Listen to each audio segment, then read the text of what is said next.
Alors, nous avons été créés avec une perception de la notion des récompenses comme étant quelque chose de très important. Les récompenses.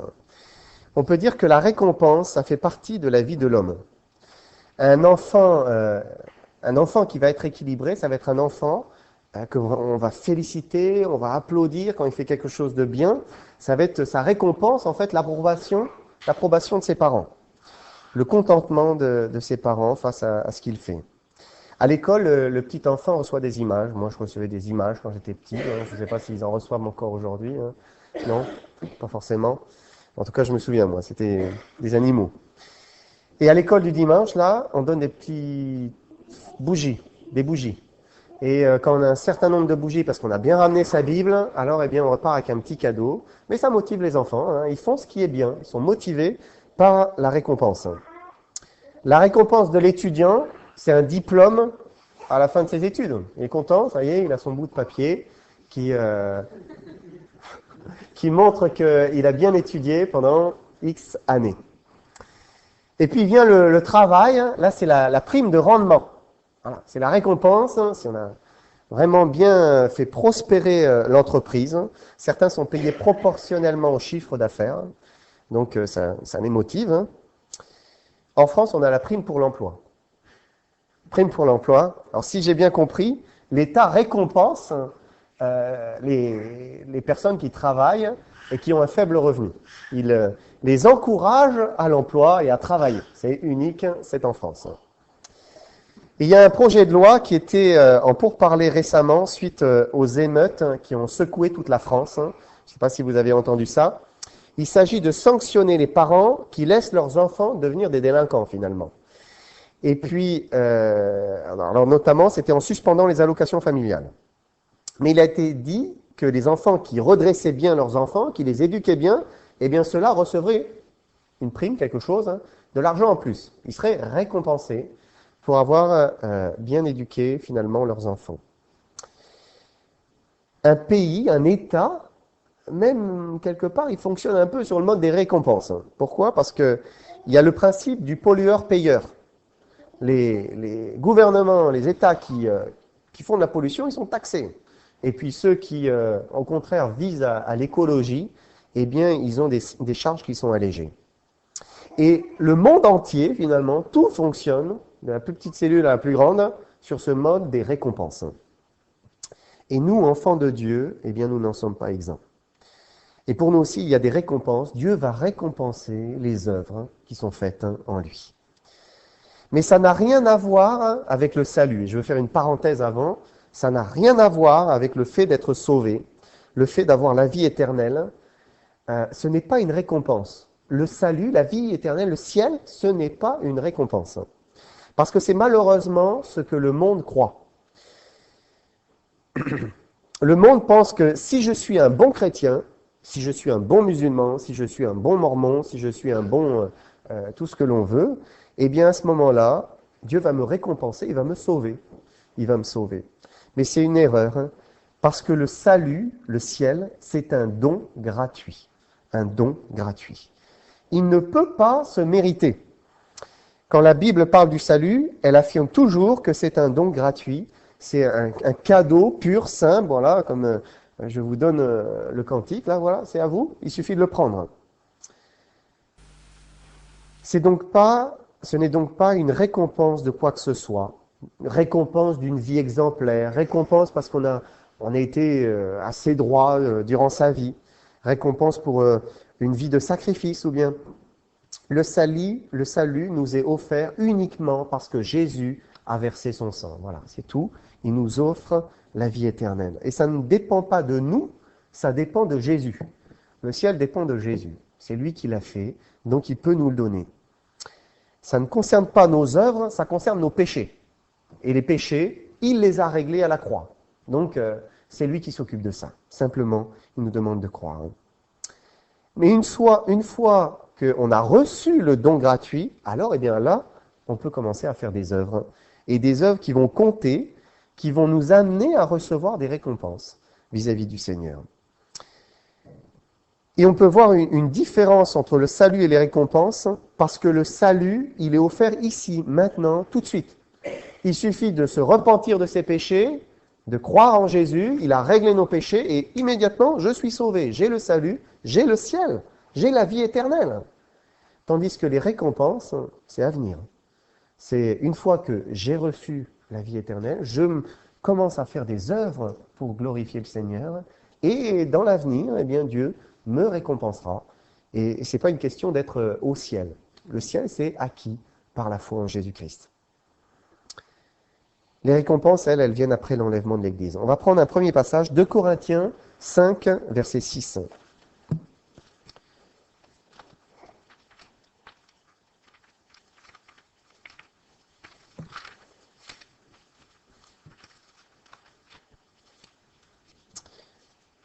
« 2 Corinthiens 5 et verset 6.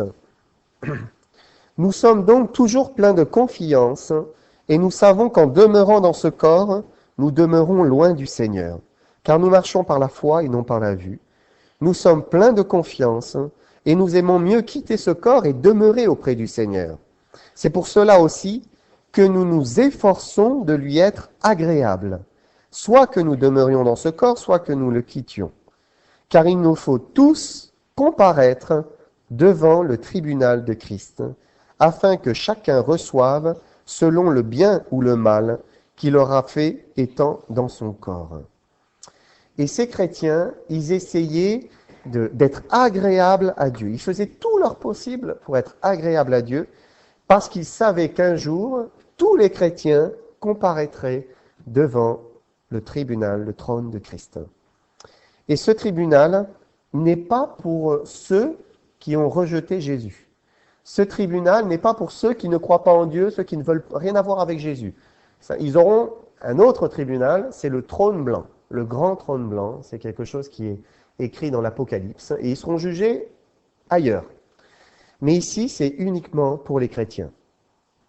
Les chrétiens, tous, nous passerons un jour devant ce tribunal pour recevoir selon le bien ou le mal que nous aurons fait étant dans notre corps. Dans l'épître de Pierre, je vous le lis, « Car c'est le moment où le jugement va commencer par la maison de Dieu. Or, si c'est par nous qu'il commence, quelle sera la fin de ceux qui n'obéissent pas à l'Évangile? Et si le juste se sauve avec peine, que deviendront l'impie et le pécheur ?» Avant que les pécheurs ne soient jugés devant le grand trône blanc, alors nous passerons en jugement devant Christ. Le jugement commencera par la maison de Dieu. Et Dieu va peser, va inspecter, va évaluer notre vie. Et il va y avoir plusieurs critères qui vont être pris en compte. Alors on va en voir quelques-uns. Le premier critère inspecté, c'est les œuvres reposant sur quel fondement? Alors il est vrai que Dieu va récompenser les œuvres du chrétien, mais il ne va pas récompenser toutes les œuvres. Il y a certaines œuvres qui ne vont pas recevoir du tout de récompense. Pourtant, humainement, elles ont l'air bien, ces œuvres. C'est des bonnes œuvres. Parce qu'il y a les œuvres de la chair et les œuvres de l'esprit. C'est-à-dire celles qui sont faites dans la chair, sous l'impulsion de la chair, la décision de la chair, et puis les œuvres qui sont faites dans l'esprit, sous l'impulsion du Saint-Esprit, l'impulsion de Dieu. Et Dieu ne va récompenser que les œuvres qui sont faites sous l'impulsion du Saint-Esprit, qui sont dirigées, conduites par Jésus-Christ. Alors on va prendre le passage 1 Corinthiens 3, verset 11, qui nous parle de cela. 1 Corinthiens 3, verset 11.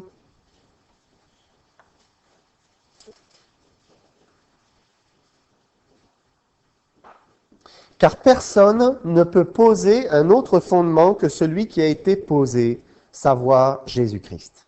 Or, si quelqu'un bâtit sur ce fondement avec de l'or, de l'argent, des pierres précieuses, du bois, du foin, du chaume, l'œuvre de chacun sera manifestée, car le jour la fera connaître, parce qu'elle se révélera dans le feu, et le feu éprouvera ce qu'est l'œuvre de chacun.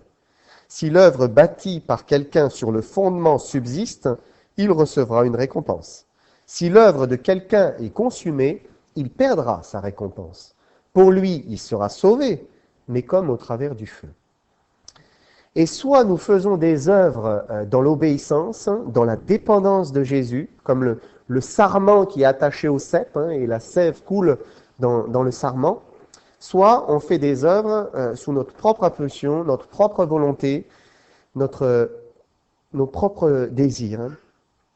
Alors ça peut être des œuvres pour se faire voir, des œuvres finalement pour montrer à nos frères et sœurs qu'on est des chrétiens spirituels, des œuvres qui ne glorifient pas Dieu finalement, mais elles nous glorifient nous-mêmes. Et il y a des œuvres qui ne sont qu'une recherche de nous-mêmes. Et ces œuvres, eh bien, c'est du bois, c'est du foin, c'est du chaume, ça prend du volume, ça remplit une pièce, mais ça n'a pas beaucoup de valeur. Ça n'a pas beaucoup de valeur.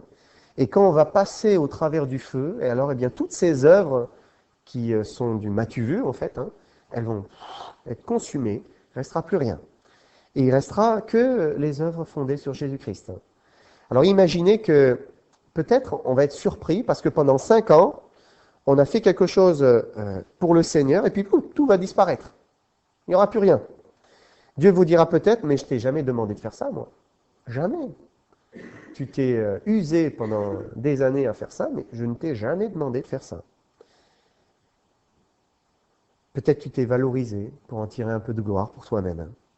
Et seules les œuvres fondées, posées sur Jésus-Christ, qui sont animées par Jésus-Christ, elles seront récompensées. Elles sont comme de l'or, de l'argent ou des pierres précieuses. Ça, c'est le premier critère inspecté. Est-ce que nos œuvres sont des œuvres de la chair ou des œuvres de l'esprit? Est-ce que ce sont les œuvres qui ont été préparées d'avance afin que nous les accomplissions, que nous les pratiquions? Deuxième critère, c'est nos convictions. Alors, j'ai découvert ça. Au fil des années, on se forge des convictions concernant la vie chrétienne. Alors, je ne parle pas ici de vérité doctrinale, mais plutôt de manière de vivre. Comment on vit dans la vie de tous les jours, les habitudes, manière d'être, de faire les choses. Par exemple, certains décident d'être végétariens. Un jour, mon père m'a demandé, il se posait la question pour devenir végétarien. D'autres ne veulent pas toucher à une goutte de vin. Quand je suis allé aux États-Unis, je suis allé manger avec un pasteur dans un restaurant. Et ce pasteur nous a dit que en fait, c'était le seul restaurant de la ville qui ne vendait pas d'alcool. Et c'est pour ça qu'il venait là. Et donc pour lui, eh bien, ça n'honorait pas Dieu d'aller dans un restaurant qui vend de l'alcool, où des hommes peuvent venir et puis finalement ressortir en ayant bu de trop, en étant sous. Et le Seigneur regardera un jour toutes nos convictions et on va rendre compte à Dieu pour nous-mêmes de ce que nous aurons fait, pas fait, cru, comment nous aurons agi dans notre vie. Prenez Romains 14, verset 10.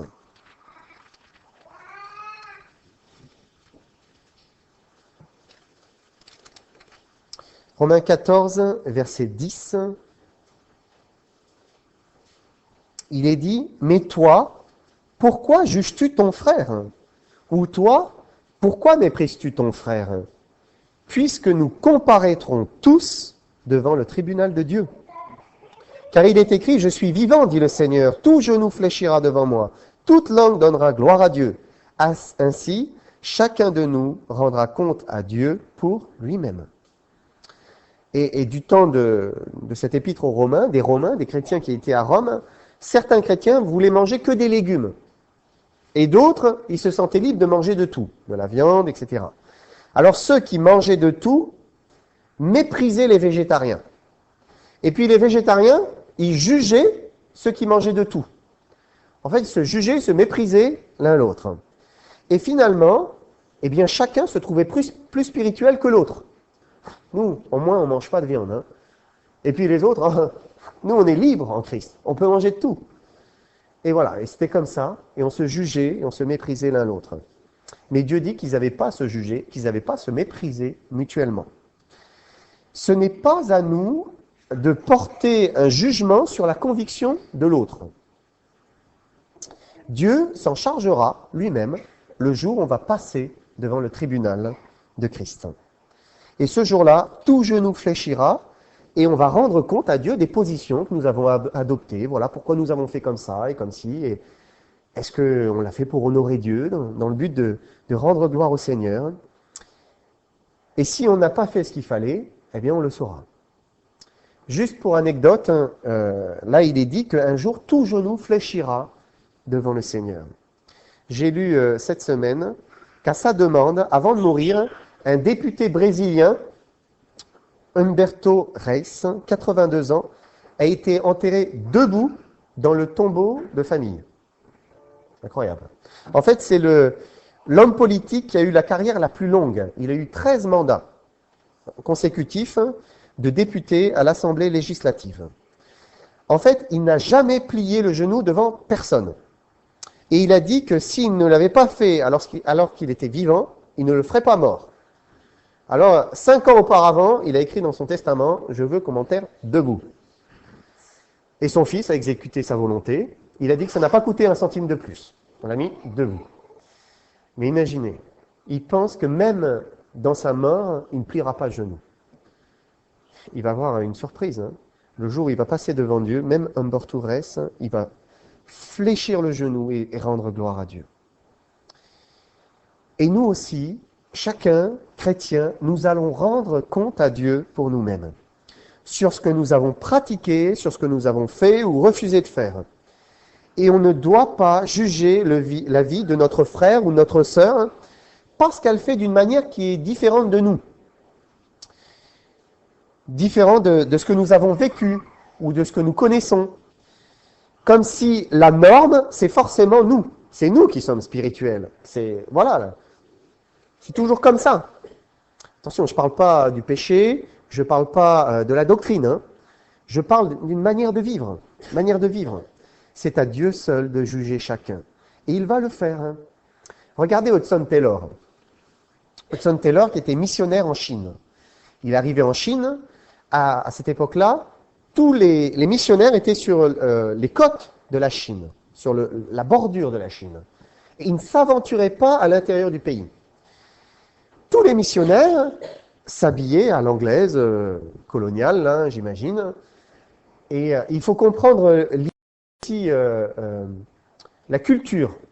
Dans la culture anglaise, les coloniaux, ceux qui allaient coloniser un pays, s'il y avait un fleuve, par exemple, les Anglais s'installaient d'un côté du fleuve, les indigènes étaient de l'autre côté du fleuve, et puis c'est tout, quoi. On était séparés, et puis on passait que pour les besoins, etc. Pour vous donner un exemple, la France, c'est contraire. La France, eux, ils se mélangent à tout le monde, et puis c'est plutôt l'assistanat, et puis hop, on aide tout le monde, etc. Eh bien, la mentalité anglaise, elle était jusque dans les pensées des missionnaires qui étaient en Chine. Et c'était séparation. Hudson Taylor, il arrive, il dit « Ah non, mais moi je veux aller au cœur, quoi. Je veux les évangéliser, je m'habille en chinois. » Hop. Il commence à s'habiller en chinois, il se fait pousser les cheveux, il se met une natte, et puis il part à l'intérieur du pays. Qu'est-ce qui s'est passé? Comment ont vu les missionnaires? Ils se sont dit « Mais oh, il n'est pas spirituel, lui. » Ils ont commencé à le juger, très certainement. Et qu'est-ce qui s'est passé? La bénédiction de Dieu, elle était sur Hudson Taylor. Alors que eux, ils étaient pour ça. Un chrétien, il doit être autrement pour eux, à leurs yeux. Et ça nous remet en question. Et il faut faire attention quand on porte un jugement en disant il n'est pas spirituel parce qu'il fait ça. Si la Bible ne lui interdit pas de faire ça, premièrement, attention, quoi. Attention, parce qu'on va rendre compte pour nous-mêmes. Chacun rendra compte pour le jugement qu'il a porté sur l'autre. Troisième critère, notre manière de gérer nos biens et notre argent. Dieu va regarder aussi ce que nous avons fait de notre argent et de nos biens. Si on en a fait profiter les autres, nos frères et sœurs, ou bien si on a tout gardé pour nous égoïstement. Et on le voit au travers de la parabole de l'économe infidèle en Luc 16. On ne va pas lire toute l'histoire, mais on va lire quelques versets. Alors je vous la résume rapidement. Un homme riche avait un économe qui lui a été dénoncé comme dissipant ses biens. En fait, il était en train de gaspiller l'argent de son maître. Alors le riche décide de le mettre à la porte. Du coup, l'économe inquiet se dit, mais comment je vais vivre? Alors il décide de faire grâce à tous ceux, enfin, une partie ou tous ceux, je ne sais pas, qui doivent de l'argent au maître. Il convoque ceux qui doivent de l'argent au maître, et puis il leur dit, toi tu dois combien? 100 mesures d'huile? Assieds-toi vite et écris 50. Il leur fait grâce, de manière à se faire des amis de ceux qui doivent de l'argent au maître. Il se disait comme ça, les débiteurs de mon maître vont finir par m'accueillir le jour où je serai à la rue. Et c'est la chute de l'histoire qui nous laisse souvent perplexes. On ne comprend pas la chute, on se dit, mais qu'est-ce que ça veut dire? Prenez Luc 16, verset 8.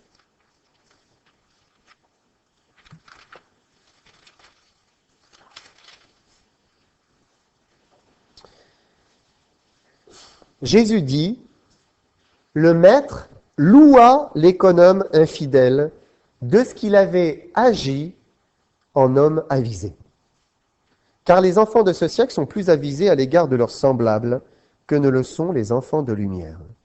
Et moi je vous dis, faites-vous des amis avec les richesses injustes, pour qu'ils vous reçoivent dans les tabernacles éternels, quand elles viendront à vous manquer.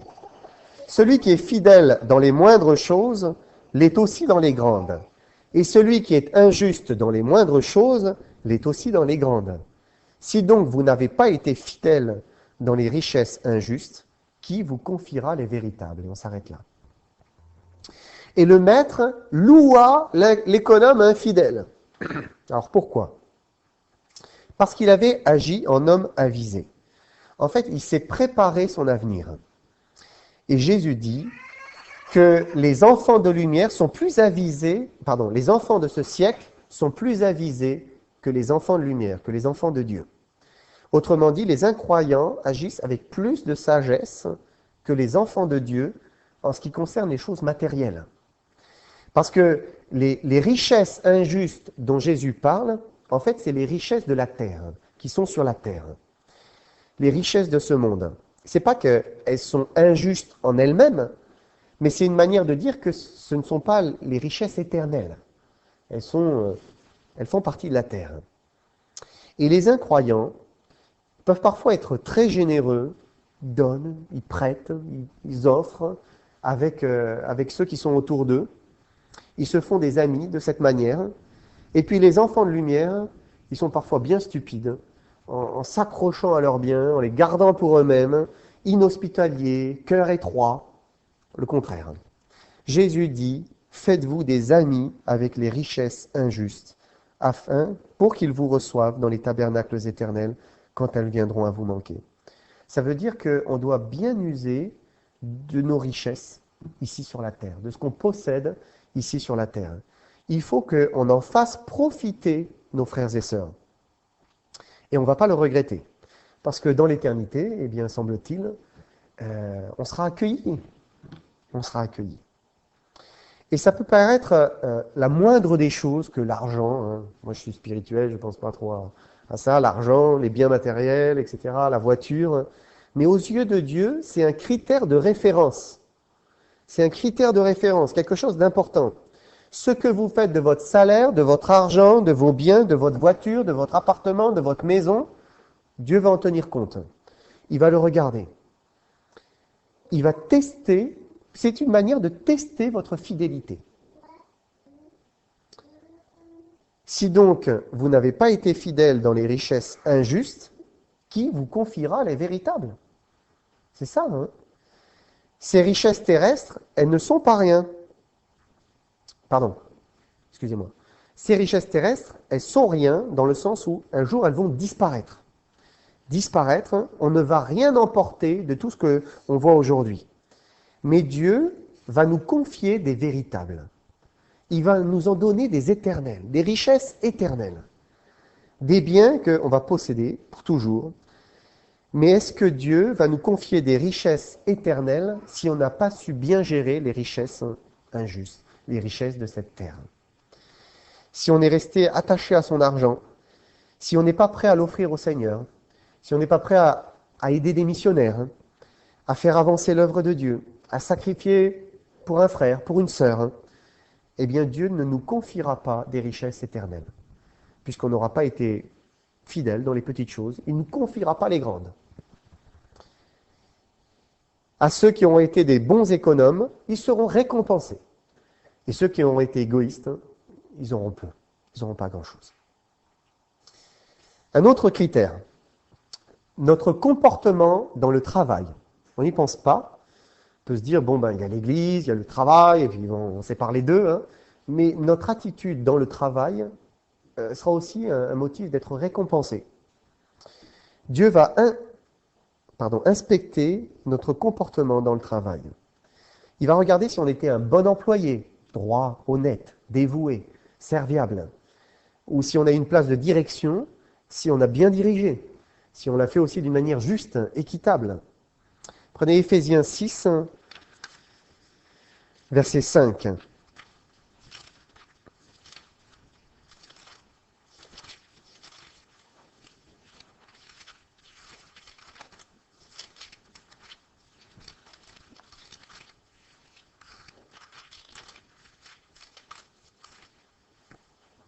Serviteurs, obéissez à vos maîtres selon la chair, avec crainte et tremblement, dans la simplicité de votre cœur comme à Christ. Non pas seulement sous leurs yeux, comme pour plaire aux hommes, mais comme des serviteurs de Christ qui font de bon cœur la volonté de Dieu. Servez-les avec empressement comme servant le Seigneur et non des hommes, sachant que chacun, soit esclave, soit libre, recevra du Seigneur selon ce qu'il aura fait de bien. Et vous, maîtres, agissez de même à leur égard, et abstenez-vous de menaces, sachant que leur maître et le vôtre est dans le ciel, et que devant lui, il n'y a point de favoritisme.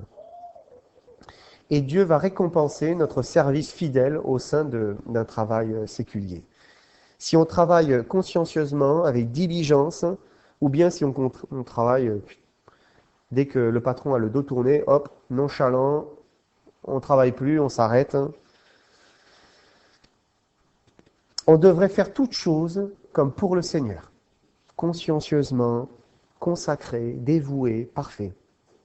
Je me souviens quand j'étais salarié d'une entreprise, j'étais chrétien, et une fois j'ai pesté, parce qu'il était 19h, la fin de journée, et le patron m'a demandé de venir l'aider à prendre des chaises. Alors il y avait 2 immeubles. Il fallait aller chercher les chaises tout en haut de l'immeuble, les descendre par l'escalier, aller dans l'autre immeuble, les remonter par l'ascenseur et les mettre dans un bureau. Alors, on commence, il fait 4 chaises et il part manger avec sa femme et ses enfants. Hein. Et moi, je me tape les 20 ou je ne sais plus combien de chaises. Alors je ne sais plus pas. En descendant mes chaises, j'étais en train de râler là, en me disant, mais c'est pas possible, hein, c'est pas possible. Hein. Et on peut parfois être comme ça, en colère contre nos employeurs quand ils abusent de nous, quand ils nous demandent d'en faire plus. Mais il y a un moyen de bien vivre ces situations, c'est de les faire comme si on les fait pour le Seigneur, avec dévouement, sachant qu'on recevra du Seigneur selon le bien ou le mal qu'on aura fait. Donc si on a bien fait, on va recevoir, Dieu va nous récompenser parce qu'on a bien fait. Et c'est jamais perdu de faire une demi-heure supplémentaire quand on le fait pour le Seigneur. Dieu va nous récompenser si on le fait en lui, pour lui plaire. Et c'est un témoignage. Après, c'est un témoignage. Dieu se sert après de ça. De toute façon, il est dit, celui qui agit injustement recevra selon son injustice. Et il n'y a point de favoritisme. Et pour nous, ce que Dieu nous demande, c'est de faire continuellement ce qui est bien. Ce qui est bien. Et en fonction de toutes ces choses, Dieu va nous donner des récompenses. Alors, quelles seront les récompenses ? On a déjà parlé des richesses véritables, des richesses éternelles. On ne sait pas ce que c'est, mais c'est des trésors dans le ciel. Hein. Jésus dit qu'il faut amasser, non pas sur la terre, mais amasser des trésors dans le ciel. Donc, Dieu va nous donner quelque chose. Hein. Premièrement, si on a bien géré les richesses terrestres. Mais aussi, on va recevoir l'héritage pour récompense. C'est ce que Paul nous dit, je vous le lis, c'est dans Colossiens. Tout ce que vous faites, faites-le de bon cœur, comme pour le Seigneur, et non pour des hommes, sachant que vous recevrez du Seigneur l'héritage pour récompense. Servez Christ, le Seigneur. Alors, qu'est-ce que c'est que l'héritage? La Bible dit que cet héritage, il ne peut ni se corrompre, ni se souiller, ni se flétrir. Il nous est réservé dans les cieux.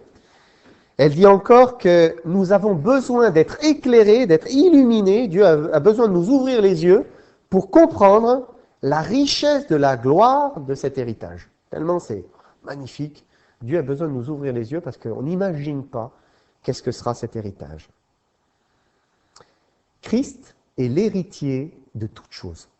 Il est l'héritier, il va recevoir tout, toute la création, toute chose. L'héritage, c'est toute chose. Et il est dit que nous allons être faits co-héritiers avec Christ. Donc co-héritiers de toutes choses, avec lui. C'est-à-dire de tout ce que Dieu a créé. C'est incroyable. En Corinthiens, je lis que personne donc ne mette sa gloire dans les hommes, car tout est à vous. Soit Paul, soit Apollos, soit Céphas, soit le monde, soit la vie, soit la mort, soit les choses présentes, soit les choses à venir. Tout est à vous, vous êtes à Christ, et Christ est à Dieu. Tout est à vous.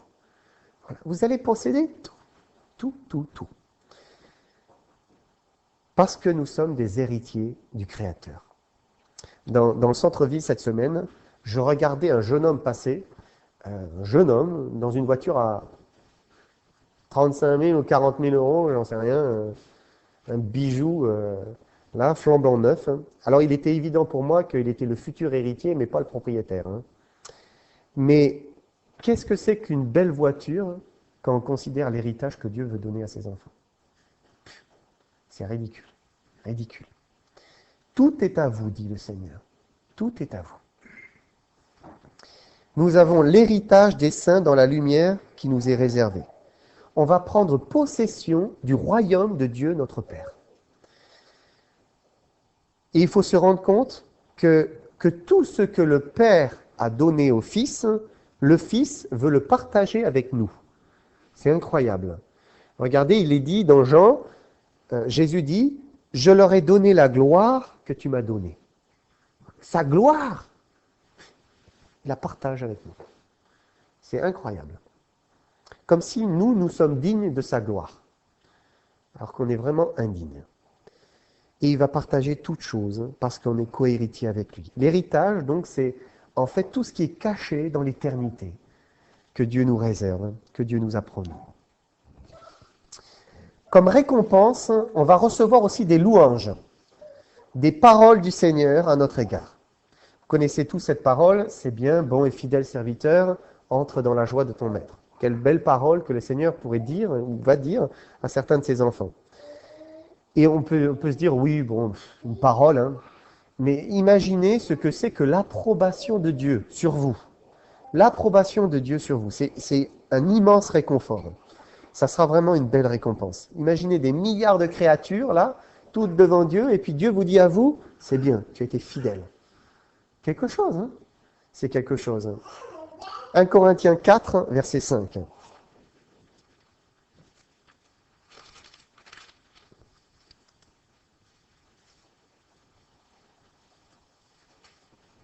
C'est pourquoi ne jugez de rien avant le temps, jusqu'à ce que vienne le Seigneur, qui mettra en lumière ce qui est caché dans les ténèbres, et qui manifestera les desseins des cœurs. Alors chacun recevra de Dieu la louange qui lui sera due. Nous allons recevoir de Dieu la louange que nous méritons. Toutes nos œuvres fondées sur lui, en lui, elles seront récompensées par sa louange. Et je ne l'ai pas développé ici, mais on pourrait voir un cinquième critère, comme donnant droit à la récompense, ce sont nos desseins. Dieu va manifester les desseins des cœurs. Parfois, on peut juger une action de quelqu'un, mais on ne connaît pas l'intention du cœur. On juge l'action, mais on ne sait pas ce qu'il y a derrière. Mais Dieu tient compte aussi de nos desseins. Tout un jour va être mis en lumière et chacun recevra de Dieu la louange qui lui est due. Une autre récompense, c'est le fait de régner avec lui. C'est ce qui est écrit en 2 Timothée, je vous lis, « Si nous persévérons, nous régnerons aussi avec lui. » Ce qui veut dire que Jésus veut qu'on prenne part à son règne. si je peux dire, il veut quelque part qu'on ait une petite partie de son trône, puisqu'on va régner. On sera à ses côtés, on sera revêtu de son autorité pour intervenir, agir là où il nous le commandera. Mais à la condition de persévérer, c'est-à-dire d'être fidèle dans la durée, de persévérer avec le Seigneur jusqu'au bout. Et au travers de la parabole des mines, dans l'Évangile, Jésus explique que ceux qui auront été fidèles avec les mines que le Seigneur a confiées, alors ils recevront un certain nombre de villes, 10 villes, 5 villes, et puis celui qui a enterré sa mine, il n'a rien reçu. Et donc, est-ce qu'on ne peut pas voir ici le règne dans le millénium et le gouvernement de villes, puisque le règne de Christ, il va commencer le jour où Christ revient, et là, ça y est, il sera dans son règne dans le millénium. Donc il est probable que dans le millénium, eh bien, certains auront une part, une responsabilité, un règne, durant cette période de temps. Si nous avons persévéré aujourd'hui dans notre marche avec lui. 2 Timothée 4, verset 8.